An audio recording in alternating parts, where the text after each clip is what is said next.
Master grammar playlist में आपका फिर से स्वागत है। हम नाउन्स, प्रोनाउंस और वर्ब टेंसेस को तो पहले ही बहुत अच्छे से कवर कर चुके हैं। तो अब बारी आती है भाषा के उस हिस्से की जिसे हम कहते हैं वाक्यों की गोंद। जी हाँ, प्रेपोजिशंस। आज के इस एक्सप्लेनर में हमारा पूरा फोकस इसी पर रहेगा। चलिए शुरू करते हैं। आज हम क्या क्या कवर करने वाले हैं? हम बात करेंगे ग्रामर ग्लू की, कुछ बहुत ही कॉमन प्रेपोजिशंस की लिस्ट देखेंगे, इनके 5 मुख्य प्रकार समझेंगे, फ्रेजेस बनाना सीखेंगे और आखिर में कुछ बहुत ही जरूरी नियम जानेंगे। अगर आप एक वर्किंग प्रोफेशनल हैं तो यकीन मानिए इन छोटी छोटी बातों को समझकर आप अपनी डेली कम्युनिकेशन को एकदम नेक्स्ट लेवल पर ले जा सकते हैं। तो चलिए सबसे पहले बात करते हैं हमारे पहले सेक्शन की, द ग्रामर ग्लू। आखिर ये प्रेपोजिशंस हैं क्या? सिंपल शब्दों में कहें तो प्रेपोजिशन एक ऐसा शब्द है जो किसी नाउन या प्रोनाउन से ठीक पहले आता है और उसे सेंटेंस के बाकी हिस्से से जोड़ देता है। आप इसे एक पुल की तरह सोच सकते हैं। हमने नाउन्स और वर्ब्स तो सीख लिए, लेकिन बिना इस पुल के हमारे शब्द बस अलग थलग पड़े रहेंगे, उनका कोई मतलब ही नहीं निकलेगा। अब इन एग्जाम्पल्स को ही ले लीजिए। The book is on the table या she is going to school. यहाँ ऑन और टू पर ध्यान दीजिए। ये वो शब्द हैं जो हमें बता रहे हैं कि किताब और मेज के बीच क्या रिश्ता है, या वो लड़की आखिर किस तरफ जा रही है।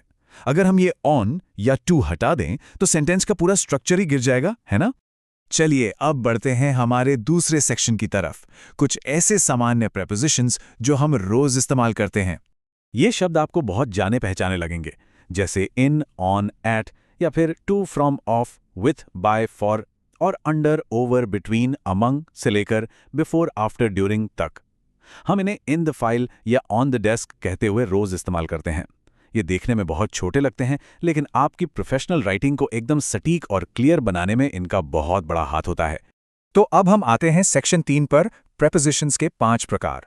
चलिए इनका एक क्विक स्ट्रक्चरल ब्रेकडाउन करते हैं और समझते हैं कि ये काम कैसे करते हैं। सबसे पहला टाइप है स्थानवाचक, यानी प्रेपोजिशंस ऑफ प्लेस।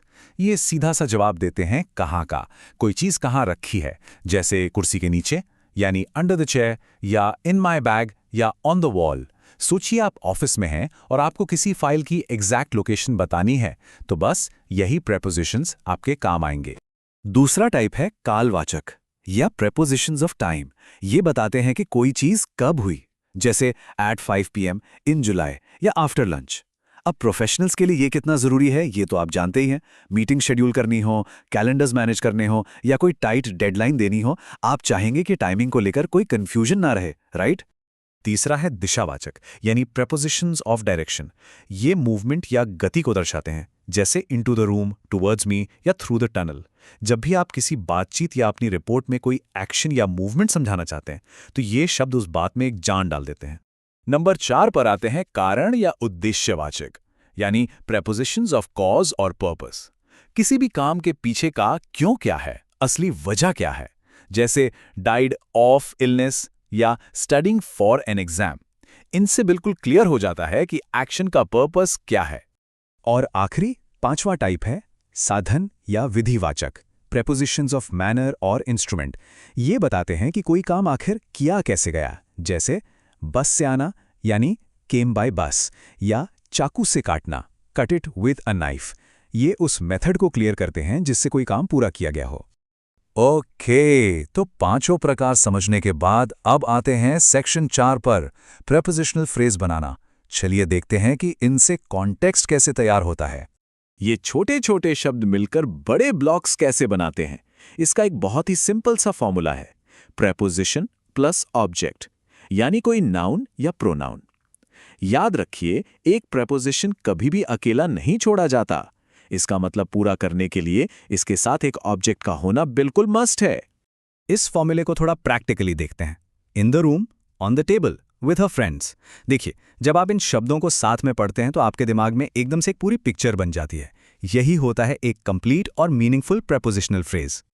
अब हम पहुंच गए हैं आज के इस एक्सप्लेनर के सबसे जरूरी हिस्से पर, सेक्शन 5, महत्वपूर्ण नियम। चलिए उन कॉमन गलतियों से बचना सीखते हैं जो अक्सर हमारी ईमेल्स को अनप्रोफेशनल दिखा सकती हैं। रूल नंबर 1, प्रेपोजिशन के बाद हमेशा एक ऑब्जेक्ट आना ही चाहिए। जरा यहां देखिए, अगर आप लिखते हैं she is good at math तो ये बिल्कुल परफेक्ट है, लेकिन अगर आप इसे बस शी इज गुड एट लिखकर छोड़ देंगे तो भाई ये तो अधूरा रह गया ना। पढ़ने वाला भी कंफ्यूज हो जाएगा कि भाई किस चीज में अच्छी है। तो ऑब्जेक्ट लगाना कभी मत भूलिए। अब बात करते हैं रूल नंबर 2 की, प्रेपोजिशंस वर्सेस एडवर्ब्स।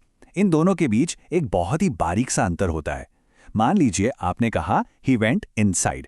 यहां जो इनसाइड है वो सिर्फ एक एडवर्ब है जो जाने के एक्शन को मॉडिफाई कर रहा है। लेकिन अगर आप कहते हैं he went inside the house, तो यहां इनसाइड एक प्रेपोजिशन बन जाता है क्योंकि उसे ग्रामर के हिसाब से एक ऑब्जेक्ट मिल गया है, द हाउस। है ना कमाल का डिफरेंस? तो सोचिए, क्या इन छोटे छोटे कनेक्टिंग शब्दों पर अच्छी पकड़ बनाने से आपके बेसिक्स और डेली सेंटेंसेस एक शानदार, क्लियर और हाई लेवल प्रोफेशनल कम्युनिकेशन में नहीं बदल जाएंगे? बिल्कुल बदलेंगे। यही तो सही शब्दों की ताकत है। तो आज के एक्सप्लेनर में बस इतना ही। मास्टर ग्रामर प्लेलिस्ट के ऐसे ही और भी बेहतरीन कंटेंट के लिए हमें फॉलो करना मत भूलिएगा। मिलते हैं आपसे अगले टॉपिक के साथ।